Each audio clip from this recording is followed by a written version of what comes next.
falling from the sky. Did you see that?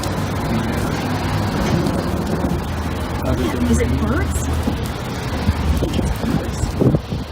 Now, as you can see, I was a little bit confused as to what exactly it was falling, and it is pretty clear. If you watch the video here, you can see the first shot is of the big group of birds that falls, and then right here, that is, that's the individual one that fell, and it happened a couple of different times. More than 100 geese dropped dead out of the sky over the weekend in eastern Idaho. Officials describe the incident as a, quote, freak accident. Officials first came across around 50 carcasses in a parking lot in the city of Idaho Falls. They later found another 60 or so geese on rooftops. Yeah, it was crazy. Mother Nature's very harsh. Oh, it is. I know those poor birds. But I've lived in Idaho for my whole life, and I've been, you know, an outdoor kid camping all the time, been in some big storms. I have never seen anything like that. Idaho born and bred, never seen that before. Yeah. Dead birds have been found scattered across downtown Little Rock. It's a bizarre story you'll only see here on Channel 7. If you're walking in the downtown Little Rock area, you may want to watch your step. These photos sent to KATV by Cindy Jameson Nobles show dead birds, cedar waxwings, scattered on the street. A seemingly bizarre sight.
Hanging over homes and mosques, a huge sandstorm has swept through the ancient desert city of Yazdi in Iran. The storm packed winds of more than 100 kilometres an hour, turning the sky orange and covering buildings in layers of dust.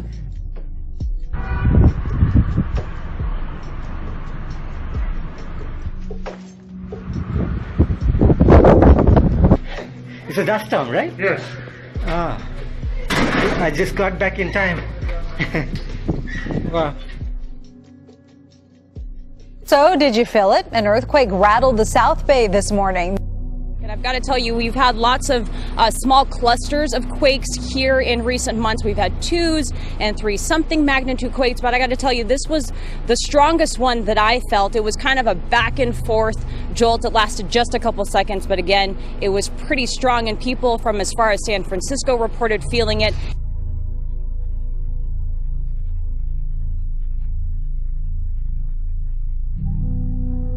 There was yet another earthquake that shook central Nebraska. This is the 6th one in the last week. The first one says, wow, that earthquake felt way more than 3.9 in our San Jose office.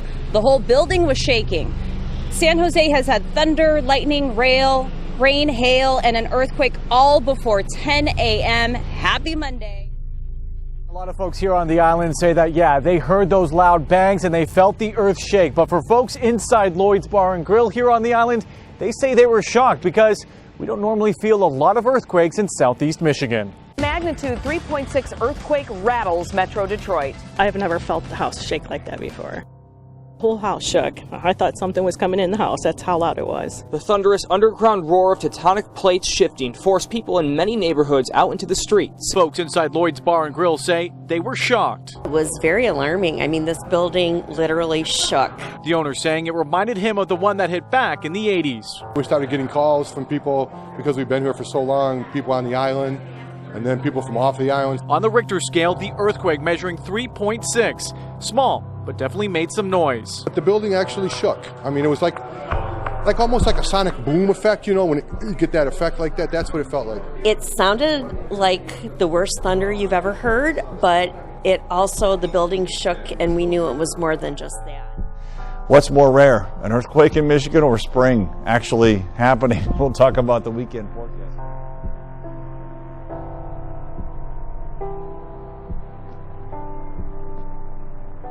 Is pretty. This April snow is not the end of the world by any means, but a lot of people out there tonight are wondering if winter will ever end. Still wearing winter gear in April. I thought these would be put away for now. This is ridiculous. It's almost May. It's actually snowing out here. Snow in April does not work for me. In Waukegan, birds were the only confused creatures on the beach. Fog making its way into the air, and soon drizzle from the afternoon turned to snow at night. A bit of a shock for this golfer in Gurnee. I'm ready to move. So a lot of people think that they're a little bit confused about what's going on out here. I think Mother Nature's a little bit confused. Alicia might be able to open our eyes on what's going on here for now. I'll just tell you what we're seeing. We're live in Gurnee. Natalie Martinez, NBC 5 News. All of the above. Thanks, Natalie. At midnight, the Hawaiian island of Kauai will again be under a flash flood watch. Parts of the island were swamped last weekend by more than 2 feet of rain. This is the state of emergency still unfolding in Kauai, leaving the Hawaiian island with roads underwater, vehicles overturned, and homes washed away. The most severe flooding leaving some tonight still waiting for rescue. In what was once his front yard, surfing legend Laird Hamilton could only get around on jet ski and boat after a massive rain. It's hard to conceive that that much water could come from the sky, and I mean, it was like an ocean back there. Nearly 27 inches devastated the north side of Kauai Island. After nearly 30 inches of rain in 24 hours, disaster in paradise with more trouble on the horizon.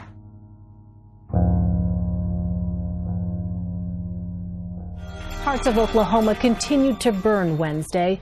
High temperatures and strong winds have been fueling fires in the western part of the state. Across the West, explosive conditions on multiple fronts. Today, crews in western Oklahoma are fighting to gain ground on 2 large fires, fueled by a deadly combination of drought and powerful winds. It's the state's 3rd megafire in 3 years. In recent years, the frequency of these large fires has increased. The burn zone larger than New York City. The rain has been falling even less over the past 30 days. It's been feast and famine in Oklahoma. So let's show you this. Some of the biggest fires that have happened in Oklahoma since 1997 have been happening just over the past couple of years, 2016, 2017, 2018. Of course, this one's ongoing and it could even get bigger. Crews are racing to battle several fires burning in western Kansas. In Colorado, more than 40,000 acres have burned, 23 homes destroyed, 1,000 forced to evacuate. We had 50-foot flames moving at 35 miles an hour. And you can see the trend since 1910 in extreme weather is definitely heading up, especially over the past couple of decades. And if we look at the western states, so just to the west of Oklahoma, you can see a clear trend in more fires, more wildfires since about the 1980 mark. And also notice that the temperature has increased. And because the temperatures are increasing, it's drying out the atmosphere. The relative humidity is going down, and we're seeing more fires and bigger fires. Tonight, firefighters are warning conditions across the West are ripe for disaster, and it's only April. The weather and the start of a potentially serious weekend storm. But first, this is what happened today. Check out this video Jackie shared with us from Ludington. This is from what's called a meteo tsunami. You can see the water from Lake Michigan being sucked back into the lake after 40-mile-per-hour winds pushed all that water into the shore. This weekend storm pushed some of the worst waves she's ever seen into her backyard. It was so loud. The waves were coming in so high. With over 24 hours of gusty northeasterly winds creating dangerous waves, topping the lakefront and eroding away some of the land, This system has already created a wild weather phenomenon along Lake Michigan. Yeah, guys, this is really interesting. So this was taken just minutes apart. You can see water encompassing, almost overtaking the pier here in Ludington, and then that water pulled back out as the lake tries to find equilibrium. The floodwaters left by the weekend storm. It's the worst some areas of Monroe County have seen since the 1970s. Adding insult to injury, Mother Nature just keeps piling on. Oh, isn't this lovely? The water's receding, but the snow is dumping.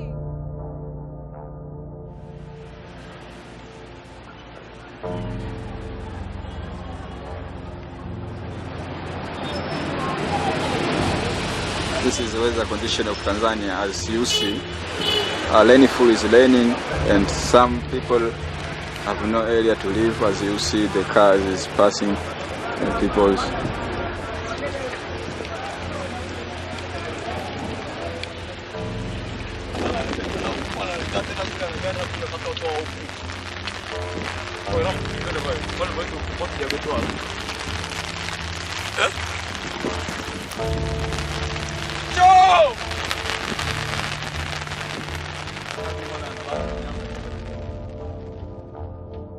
Otherwise, the sunshine is looking nice for the weekend. Interesting shot from Kelowna, just taken yesterday. Terry Knox sent us this, and if you're wondering, that is a sunset, but there's probably a terrain feature in this mountain that's just blocking part of it, and that's why it's split.